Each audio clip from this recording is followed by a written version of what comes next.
체온이 정상보다 크게 떨어졌을 때 저체온증이라고 간주한다. 심각한 상태가 되는 것을 막기 위해서는 최대한 빨리 치료를 해야 한다. 이 글에서는 저체온증을 치료하는 여러 가지 방법을 소개한다. 저체온증이란? 저체온증은 체온이 비정상적으로 낮아진 상태를 뜻하는 의학적 용어이다. 일반적으로 체온 섭씨 35도 혹은 화씨 95도보다 떨어졌을 때 저체온증이라고 본다. 이 증상이 생기는 이유는 여러 가지이다. 우리 몸은 추위로부터 신체를 보호하는 일련의 메커니즘이 있다. 체온이 떨어지면 열을 발생시키고 몸을 안정화시키기 위한 노력을 하게 된다.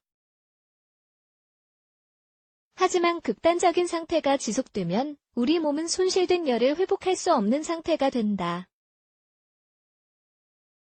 체온 섭씨 35도 이하로 떨어지면 우리 몸이 제대로 기능하지 못하게 된다.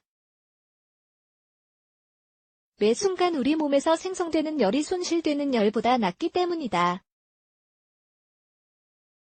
이렇게 되면 장기와 혈관이 손상되기 시작한다.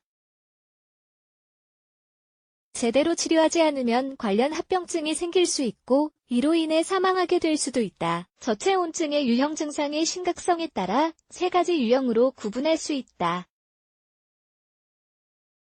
보통은 증상이 점차적으로 나타나고 시간이 지나면서 악화되는 경우가 많다.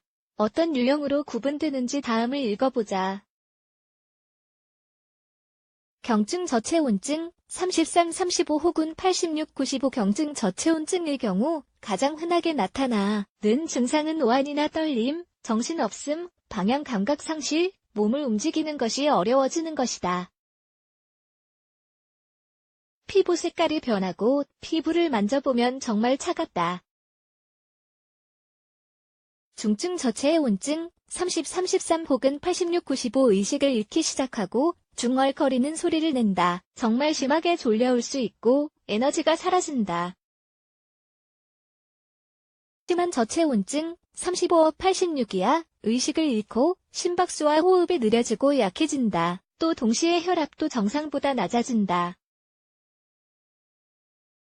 저체온증 치료법 그리고 정말 급한 비상 상황에서는 간단한 지침을 따라하면 응급처치를 할 수 있다. 어떤 경우든 치료를 받기 위해 기다리는 동안 응급처치를 하면 피해를 최소화할 수 있다. 가족 중 누군가에게 저체온증이 생겼다면 바로 119에 전화를 하자. 맥박과 호흡을 확인하고 필요한 경우 심폐소생술을 한다. 그런 다음 환자를 적절한 온도의 장소로 옮기자. 담요나 옷으로 몸을 감싸주고 땀에 옷이 젖은 경우에는 다른 옷으로 갈아입힌다. 대피할 공간이 없는 경우에는 땀에 젖은 옷을 말리고 체온을 높이기 위한 조치를 해야 한다. 따뜻한 찜질팩으로 찜질을 해주거나 가까이 가서 우리의 체온을 나눠주자. 심각한 합병증이 생길 위험이 있기 때문에 직접적으로 열을 가하는 것은 피해야 한다. 환자가 의식이 있는 경우에는 따뜻한 음료나 음식을 주자. 진정시키기 위해 알코올을 투여하는 것도 좋은 방법이다. 어떤 치료를 받아야 할까? 의료진이 도착하면 환자 상태에 맞는 치료를 해줄 것이다. 경증 저체온증의 경우에는 패시브 히팅으로 치료할 것이다. 따뜻한 음료나 담요 등을 활용해 손실된 열을 회복시켜주는 방법이다. 하지만 환자가 의식이 없거나 진정하지 못하는 경우라면 상황은 좀 더 심각하다. 때에는 다음과 같은 다른 방법으로 치료해야 한다. 정맥 주사액을 통해 수분을 공급한다.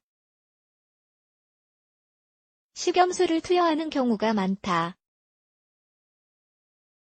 가습 산소로 기도를 따뜻하게 해준다. 신체 특정 부위에 식염수를 바른다.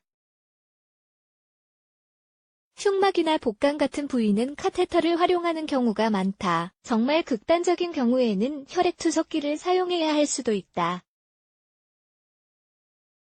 환자의 혈액을 채취하고 체온을 올린다. 그 이후 기구는 다시 환자 몸으로 반환된다. 저체온증은 바로 치료해야 한다. 경미한 경우에는 따뜻한 음료를 마시고 옷을 따뜻하게 입으면 건강한 상태로 쉽게 회복할 수 있다.